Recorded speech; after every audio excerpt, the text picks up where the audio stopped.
Hello ladies and gentlemen, and welcome back to Disco Elysium. We are picking up literally right after the last episode. We are currently asleep. We're not managing to sleep. And sleep is not coming. But I want to sleep. Obviously, you're in bed with your eyes closed, but it's not happening. Why? Maybe it's the bed's fault. Let's check the pillow. Its synthetic filling has separated into hard lumps. The pillowcase smells oddly. Can I check the blanket? It barely covers your toes, stretching over your soft belly. This is your body here, intimate and warm, breathing. Under your thrumming eyelids, you see a dizzying array of colors. You won't get off this carousel quite so easily. Let's roll over to the other side. It's a little better. Colors, scenes, and half-formed phrases still litter your mind. Part of you is still trying to solve the case, isn't it? Who killed him? Who? Something to do with, what was it that the lieutenant said? Union? And it's gone again. Your thoughts lost between the slowing brain waves. No more thoughts. Let's fall asleep. Your breathing steadies. A great silence washes over you until your eyelids twitch in your sleep, and images start forming. I guess we're dreaming, huh?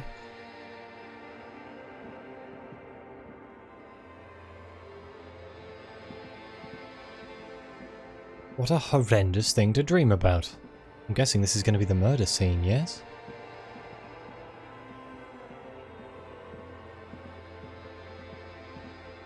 Oh, wow. I mean, it's surprising. Oh, it's me. Oh, lovely. I'm imagining myself hung in a tree with a disco ball above my head. How catastrophically worrying.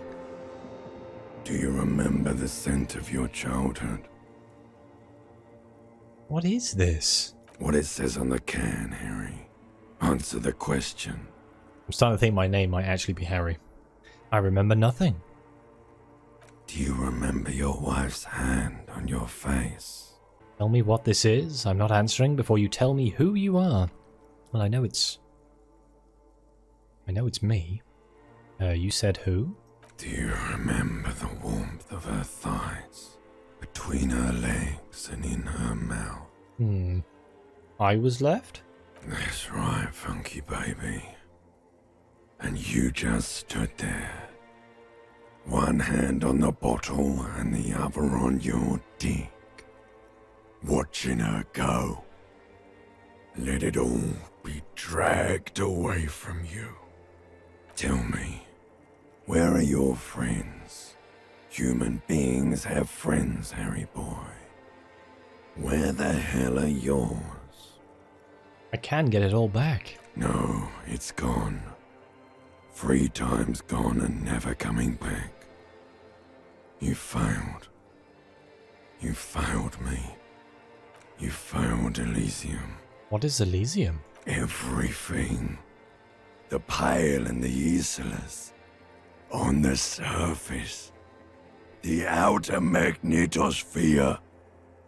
Burning, furious truth.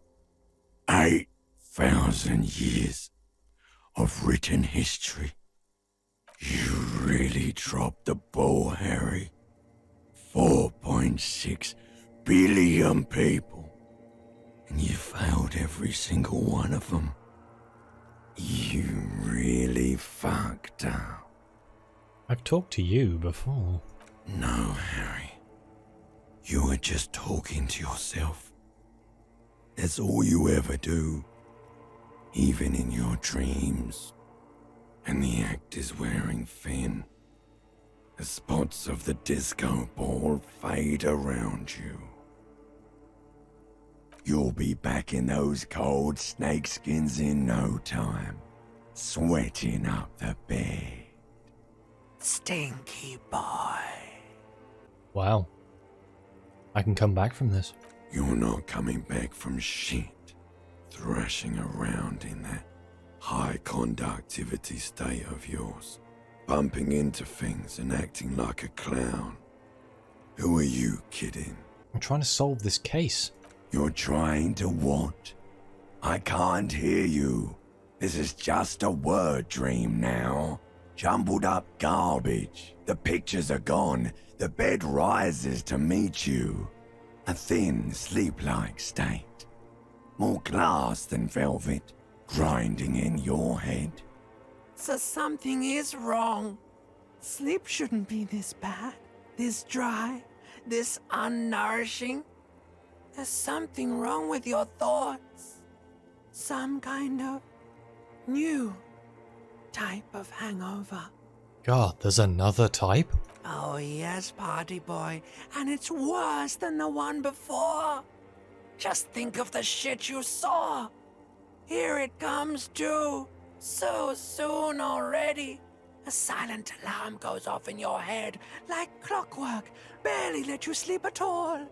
Time to get those clothes on, Harry. Time to go to work in the shit factory. Amazing. Good going, buddy. Oh my god, what the hell was that? I just had the most beautiful dream, uplifting, rejuvenating. Let's go with that. Really? Because you feel even worse this morning than you did last night. What the hell is going on with me? You mean, why are you so tired? Too tired and down to even think? It is worrying, isn't it? You can't be a detective like this. Detectives need to be able to think. Why is this happening? It's just that your heart has finally pumped all the speed out of your system, Buster. Time to get some more. Oh, I see. Don't do that. Stay strong. The hangover will wear off. You don't need to keep doing this to yourself. No, we're not going to do this. No, I can take this. I'm not going to look for speed. Are you sure? Ready to live as this pathetic shell of yourself for days? Basically, a week. Let's be honest, 2 weeks. Maybe 3. You won't make it. Half the town will be dead by then. You will be fired. That's a lie. I can do this without the speed. Half the town won't be dead. Suit yourself, slow, sad shell man. See how you do without your spark. Okay. And it's the morning again, 7:30. Do I do anything or do I just leave? I guess I just leave. Oh, the window is still broken. Oh, for God's sake, didn't I pay that man to fix the damn window? stands broken in its frame. Cold wind blows in. The morning light hurts your eyes. It's hazy, but you see the ocean and some war-torn buildings. What do I pay that man for? Well, we don't have enough money for another night, so we're going to have to think of something. Okay, yeah, we still level up. I have a plan, though. We're going to try and make that jump into the harbour, I think. That's my plan for today. Where is Kim? Oh, hello. What was that? Nothing on the front page rings a bell. Strange. What this? Can I read it? No? Okay. How bizarre. Please, down the stairs, friend. There we go. Down the stairs. There we go. Oh. The union people are here. Hello.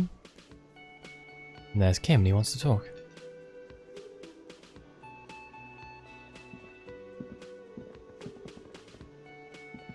Morning. He gives you a quick nod. I've got some good news. I took care of the body. The thought of him decomposing in my MC wouldn't let me sleep. Oh, I could have stole the boots off him while he was in the car, I guess? Oh, okay. Well, good. Thanks. I'm just glad he's gone. We have other matters to attend to. The lieutenant is downplaying his contribution. He got up before sunrise to get this done, and now he's quite pleased with himself for taking care of the gruesome business so efficiently. The Union muscle finally turned up, and they look rowdy. We need to talk to them. What do you mean, rowdy? I mean ungovernable. Martinez isn't exactly enthusiastic about the RCM being here. They prefer to be policed by the Union. These men here, men who drink beer for breakfast, there's talk of an armed wing of the Union called the Hardy Boys, who are responsible for said policing. I think it's them. Are these the men the guard told us about yesterday? I completely forgot. Sorry, I had a rough night's sleep. It's them by the looks of it. Loud and nasty, just like the manager said. One loose thread less to worry about, and one big problem to replace it. Yeah, there are so many of them. Maybe we should call in reinforcements. That would just escalate tensions. No captain would sign off on it. Solving one murder isn't worth a conflict between the RCM and the Debarders Union. In fact, even the death of 2 detectives might not warrant an all-out war. So let's keep a cool head, okay? Why do we need to talk to them? Everything points to the Dockworkers Union. The belt used for hanging him, tracks in the mud, the circumstances in Martinez, my preliminary information. Which may, of course, all be wrong. But we still need to talk to them, and it won't be easy. Okay, let's roll. One more thing before we do. We don't have to talk to them immediately. We can walk right past them, continue with our business. Good. A power move. Purposefully concentrate on something else first. That does actually seem like a good idea. But aren't you curious to know what they have to say about the murder? I'm curious to see if I can jump into the place. That's my goal. They're in no hurry to leave. They think they own the place. Anyway, I leave that choice to you. Whatever you decide is fine by me. Wonderful. Can we talk to Guard? Has he got anything new to say this morning? Can I help you? Nope. The lady's moved? Just a moment. The old woman turns back to the cafeteria manager. And there's no public phones nearby? The closest phone booth is down the coast. Sorry for the inconvenience, ma'am. The cafeteria manager appears genuinely apologetic. It's fine, I understand. Thank you anyway. I'm glad to see you again, dear. The lady is distressed. Perhaps something more upbeat might cheer her up. Good day, ma'am. Everything all right? Please don't trouble yourself about me, sweetie. I was just hoping to make a call, but the Whirling's phone line isn't working. The union office probably has a phone, but I can't really get there. Or to the phone booth down the coast. And Gary's phone is dead too. Why did you need to use the phone anyway? To let the young woman who's house-sitting for us know that we may be delayed. Morel, my husband, and our friend Gary were supposed to get back by Monday night, but they're still missing, and I haven't heard from them. I was also hoping she'd heard from Morel. He looks down. You hear that? Someone's missing. There could be foul play afoot. I love missing persons cases. That's right. Now skip the foreplay. Time to dive into the dark alleys. Start shaking down the usual suspects. You know, legwork. Doing some good will alleviate the hangover. At least you're of use to someone. Okay, I'll bite. Has your husband gone missing before? That's just it. This isn't like him at all. He always plans his expeditions so carefully. But you have more important things to worry about. What is this expedition your husband was on? Just some field work, sweetie. Morel is a highly trained scientist. He and his assistant Gary are studying an extremely rare species of insect. But they should have returned by now. They were just going down the coast across the water lock to set a few traps. He said they'd be back on Monday. What could be keeping them? Wait, who is this Gary person? Do you trust him? Oh, sweetie, it's nothing like that. Gary's as loyal as they come. I trust him with my husband's life any day. Are they in a rough neighborhood? There's a nameless old fishing village nearby, but we've never had any trouble there before. There is a lot of crime around here, isn't there? I can't say it's the best part of town, but I wouldn't worry too much about a pair of grown men traveling together. The lieutenant doesn't want to agitate the woman. Do it. Find her husband. This will surely lead to a cryptozoological mystery with that extremely rare insect. Some fringe science is exactly what's needed right now. Spice up that vanilla murder investigation. This sounds like police work. I'll help you find your husband. Are you sure we have time to go chasing after bug hunters just now? I did suggest we play it cool, but... It's just a little side thing. We'll do it down the line. I've got a premonition that this missing scientist is connected to our main case. Oh, man. I'd love to play this whole game as like a psychic man. I reckon it'd be very funny. I think it would be very good to take a break from the hanged man for a little while. Let's just say it's a side thing. If you say so. Oh, thank you, officers. Truly, I'll be right here if you come across any sign of Morel.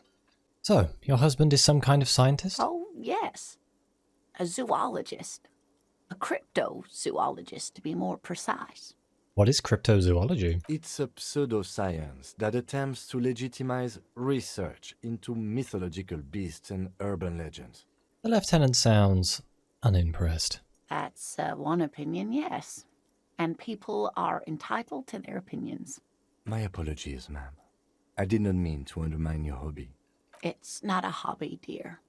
It's a subfield of zoology, one specializing in animal species that are so exceedingly rare that many assume them to be extinct or even fictitious.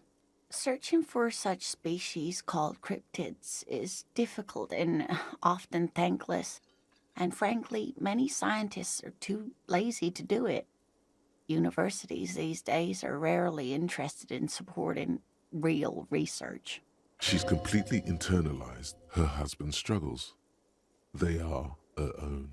Tell me more about Morel. Looks, character, your relationship. Oh dear, I'm not sure where to begin. Well, what does he look like? Well, his expression is slightly grumpy, but his eyes are always bright and curious, like a small boy's. And his palms are quite coarse from all the field work, but he's quite gentle. I was thinking more like height, hair color, eye color. It's always a challenge to describe the person you know best in the world. Let's try again. If I were to meet him on a street, what would I look for? Oh, well, he's a bit shorter than you, but with a larger frame, and he has longish white hair, usually a bit uncombed. You might say wild, even. The lieutenant pulls out his notebook and begins jotting down the woman's description. One other thing, he'll likely have all kinds of field gear on him, even if he's not out in the reeds, you know, just in case. How long have you been married? We'll be celebrating our 16th anniversary this autumn. Not the most numerically satisfying anniversary, but I like the less obvious milestones even more somehow. How did the two of you meet? By a dating agency, I'm ashamed to say. I was looking to get back into the scene after recovering from my accident, and he'd just divorced. We hit it off, and, well, here we are. She smiles wistfully. She's skipping over some important parts. Perhaps you'll find out more later. I think I have all the information I need. Let's move I on. hope I've been useful. Tell me more about this rare insect your husband is looking for. Oh, sweetie, it's fascinating, but I shouldn't bore you with entomological minutiae. The lieutenant gives you a sideways glance. No, I want to hear about the insect. Well, it's a phasmid, technically, but Oh boy. Ah yes, Phasmatodia, a diverse group of insects whose bodies resemble twigs, leaves, that sort of thing. Ghost insects, colloquially. Oh yeah, here comes the interesting. where other phasmids imitate sticks or leaves, this one's a living reed. It disguises itself among the reeds here on the Insulindian coast. Hence its name, the Insulindian phasmid. Perhaps you'll end up co-discovering the phasmid with us, officers. He looks you in the eye and nods thoughtfully. I knew it. We're gonna be chasing made-up insects with cryptozoologists. It's not made up, officer. I can assure you. Brilliant. There's a hint of defensiveness to her retort, but also confidence.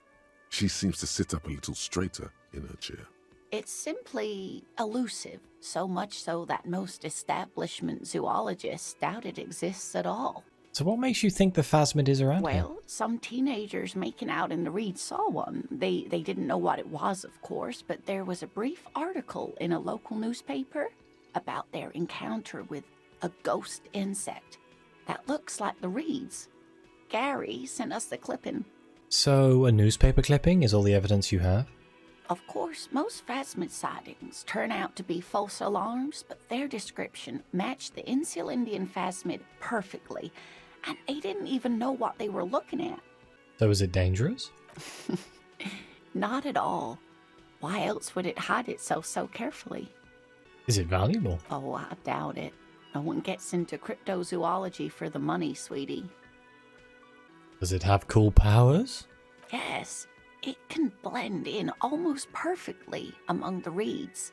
It's how it stayed hidden all these years, centuries even.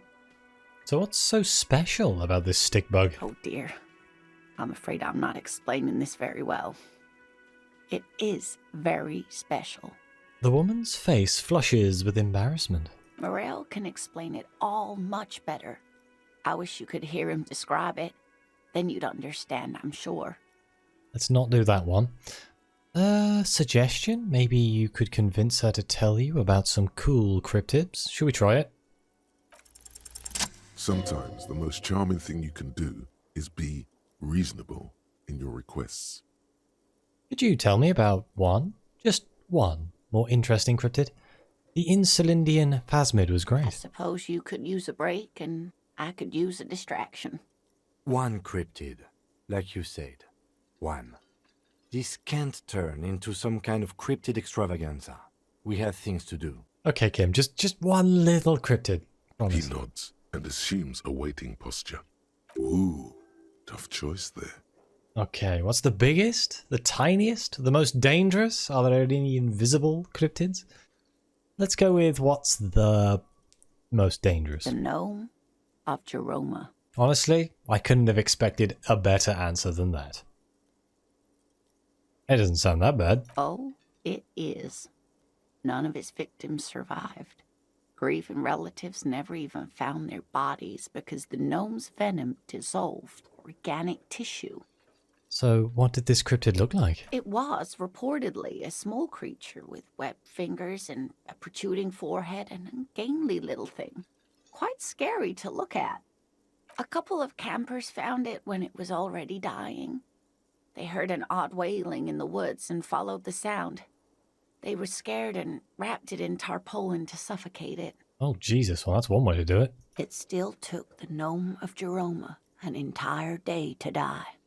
If the body of the creature was found, why aren't there detailed illustrations of it in science textbooks, confirming the existence of this very little species? Alas, the first scientist who got his hands on the creature's corpse put it in a jar of formaldehyde, thinking that would detoxify the gnome's venom. Instead, all the venom leaked out of the creature's teeth and into the surrounding liquid, dissolving the creature itself. A poetic end, perhaps, but a real loss for science. She says mostly to herself. Alas, always alas, and then it was gone. Isn't that overly convenient? Seems very convenient that it disappeared, and nothing like it was seen again. Let's go with it's a perfectly good explanation. Stop being so Sure. skeptical. A perfectly good explanation. It dissolved in its own venom. Go on then. Ask about more gnomes or whatever. What's the tiniest cryptid? Hey, you promised you'd only ask about one cryptid. Oh, right, okay, we have to move on for now. It's dishonourable to renege on the He promise. nods approvingly. Okay, that's all for now, man. Right, let's see if we can carry on with the trying to jump into the harbour. Bye, guys. Don't mind me. I'll be back later. Alright, so in theory, we should go up here. And... Hi, Kuno. Kuno S, you still here? Do you have my gun? I'll die before I squeal, pig. Child, converse with me. Murder was the case they gave me. She has almost vanished behind the fence. Only the top of her hat remains. You know, it was worth a go.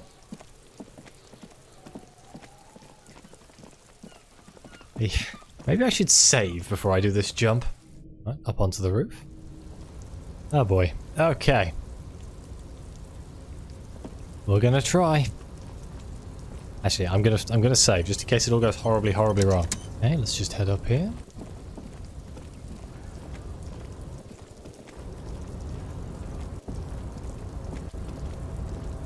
First, I need to actually put the point in, don't I? So let's... Halfway fair.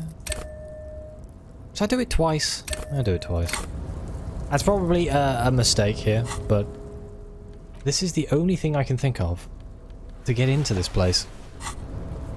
Let's try again. The tarpaulin cloak with possible 42%. RCM markings is still caught on the railing. Oh, we're not going to pass this, are we?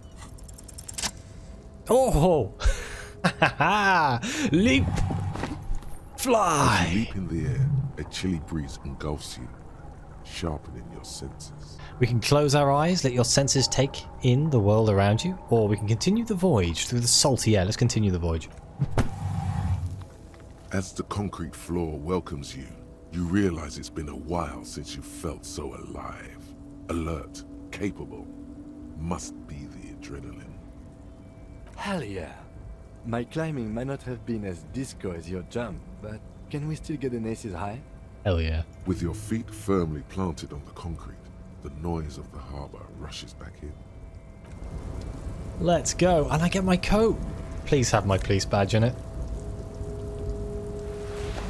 +1 shivers? What is shivers? A police cloak made from heavy tarpaulin. It would be nigh wind and waterproof if there weren't 3 bullet holes scattered on the surface. The signature white rectangle of the RCM covers the garment's back. Can I wear this? Oh, know thy neighborhood? I'll put my I'm going to put my trousers back on and my shoes as well. I wonder what is actually better, physical instrumentation or drama? Probably. I'm going to stick with drama. Can I check the pockets of the jacket? I don't think I can. I was really hoping there was going to be something in this jacket. Oh well. Well, we made it over. I'm going to save, because I never want to make that jump ever again. Of course, we don't actually have a way out. The radio is emitting strange buzzing sounds. What is this? A book. La Fume, Volume 1, Number 4. At some point I'm going to have to spend a day looking through all these books. A standard office file cabinet. The drawers seem to be locked. Someone left the coffee machine on. On second glance, someone has forgotten to properly close one of the drawers. It's unfortunate for the Union to just leave their paperwork lying around like this. I really like Kim. Have I ever mentioned this? Let's see what's inside, he thinks.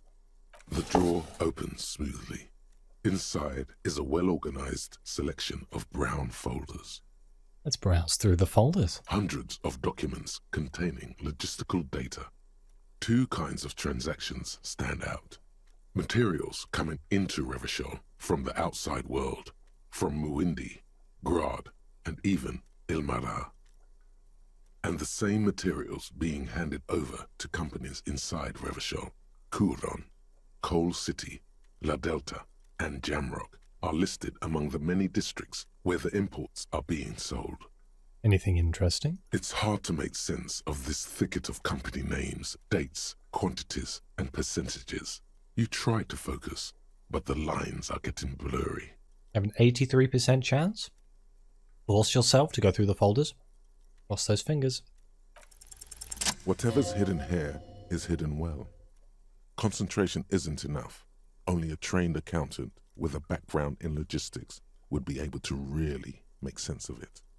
However, there is a little handwritten note stuck on the side of the drawer. Oh, brilliant. Let's look at the note. It appears to be a to-do list written in large, uneven capital letters. Remember, Leo, Everard's shoes, special whirling borscht, water Everard's plants, sweep office floor, more banners. I'm not entirely sure this is helpful. All items on the list have been crossed out and the note itself is crumpled. Turn to the lieutenant. Look, Kim, a to-do list with a list of errands for Everard. Everard Clare, probably. The head of the Debarders Union. One of his aides must have left it. Nothing incriminating here. The special borscht seems a bit odd in the list. Can I take another look at the note? Remember, Leo, Everard's shoes, special whirling borscht, water Everard's plants, sweep office floor, more banners. I don't know what borscht is. All items on the list have been crossed out and the note itself is crumpled. Let's close the drawer. The drawer slides shut. Okay, we have something to think here. The dark liquid in the pot looks almost sentient.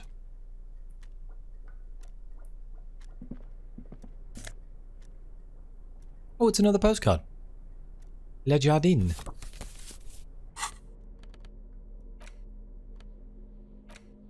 This laminated postcard offers a glimpse across the river. A little more than a decade after the war, the eastern bank is already fully renovated. The hillsides are lush with gardens and residences. Someone's parked a small beige airship by the fountain. This postcard will sell for a pretty penny. I'm gonna sell my postcard collection so I can sleep in a hotel for the night.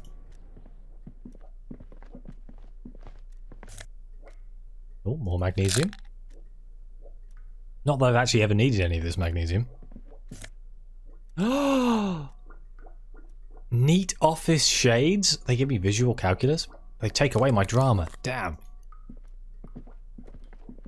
There's nothing cooler than a set of glasses. There's a phone there. Can I open this door?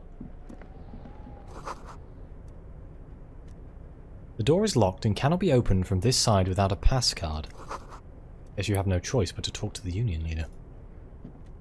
Every worker equals member of the board. It's written at the top of the flyers. This is a Dewey typewriter. The model name is on the back. And at the bottom, the union logo and demand democracy. I guess that's for the flyer. Use the phone. An imposing combination of a punch clock and a payphone is looking down at you from the wall. A note on the side says, "Tokens unavailable due to strike. Use change." I'm going to do this just to see what happens. The machine swallows your coin and seems to be waiting for your next move. What is this using? Interfacing.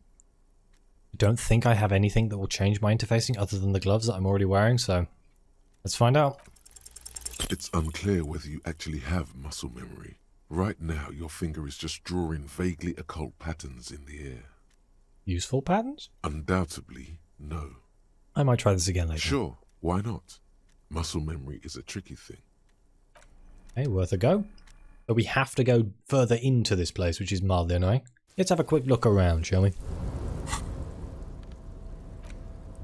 What else is new here? Oh, the books. Of course.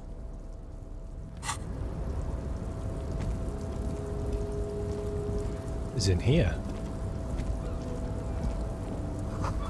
Collecting rainwater. Lovely. Oh, there's a bottle to pick up. Wait, what's that? It's a blue box on the wall. What is a blue box?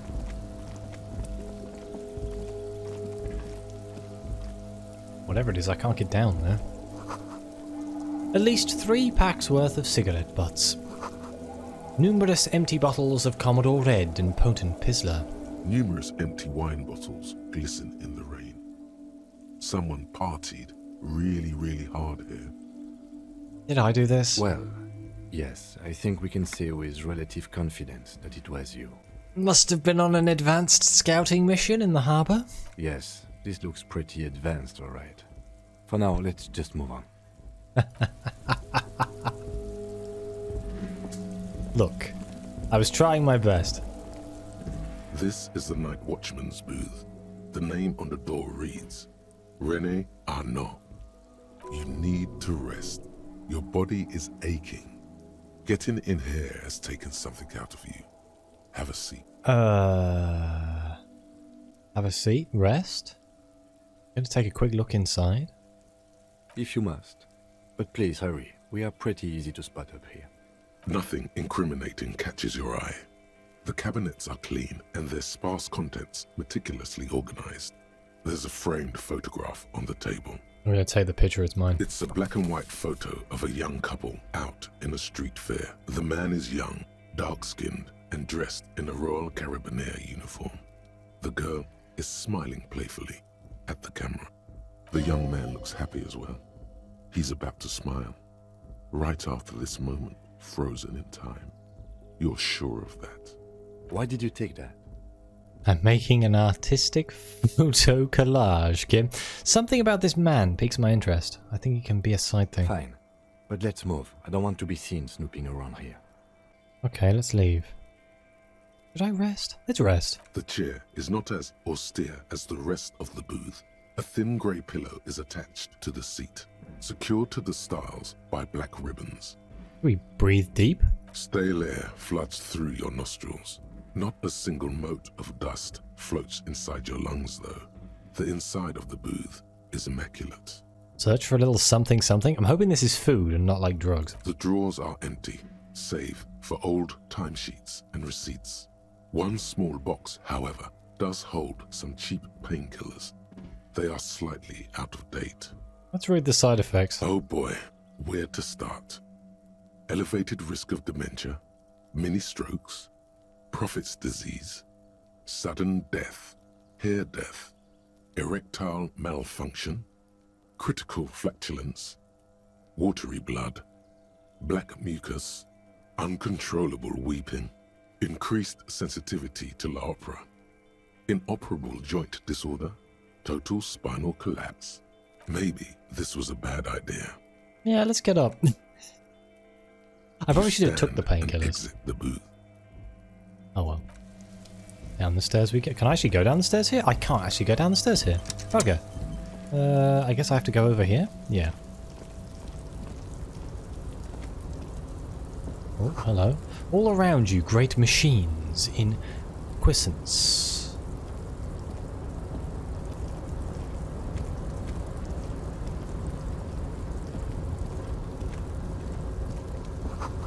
White pine trees are printed onto the screen covering. Looks like a forest under snow.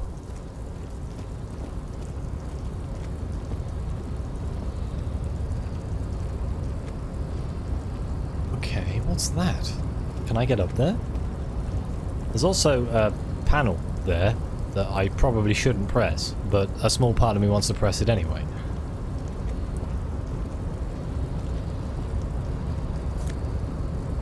Oh, it's another Nosophed. Sweet.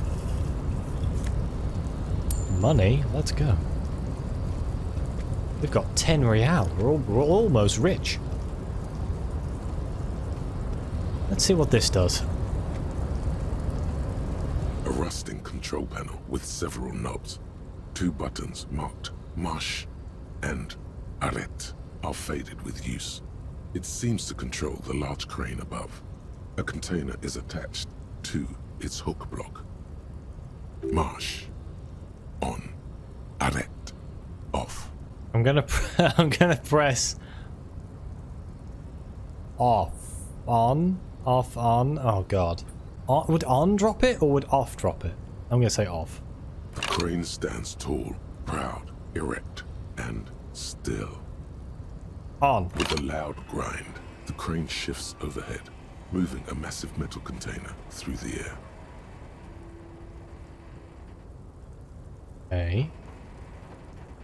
Oh, oh, oh, oh, oh.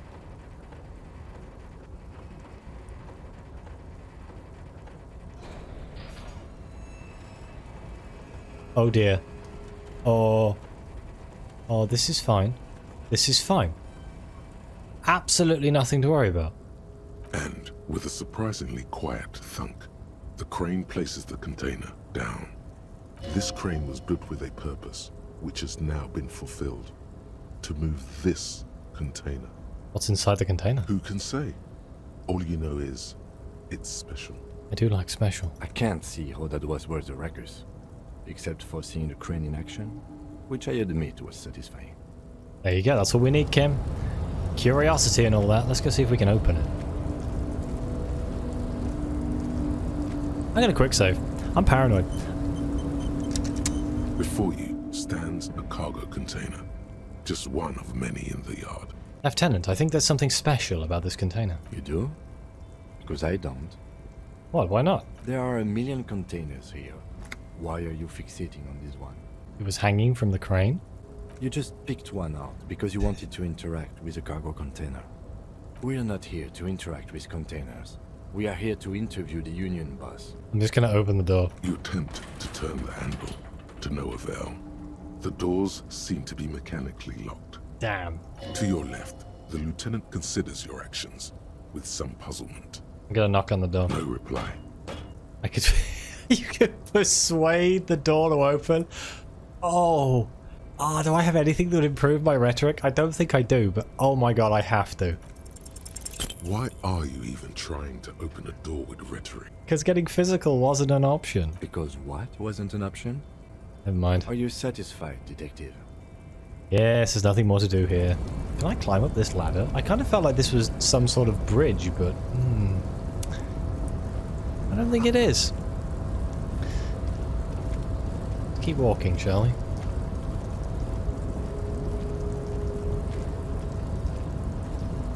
I'd like to get to a point... Oh, hello, something's happening. The shipyard ahead is oddly quiet. The great machines are sleeping. The speaker tower is silent. There is no work to organize in the yard below. Hello, there's a blue box over here. Time to find out what these blue boxes are. The musk of oil and rust comes from the chasm in front. Falan Ultra Series gloves. I will take them, thank you very much. For ultimate performance efficiency, these Ultra Series gloves come fingerless and with grippy padding covering the palms, making these ideal for quadrupedal movement or for lifting cargo. Half-light. What does half-light do? Let's equip it and find out, I guess. The graphics do appear to be bugged out, but I'm sure it's fine. Half-light? Threaten people. Okay, so it's for threatening.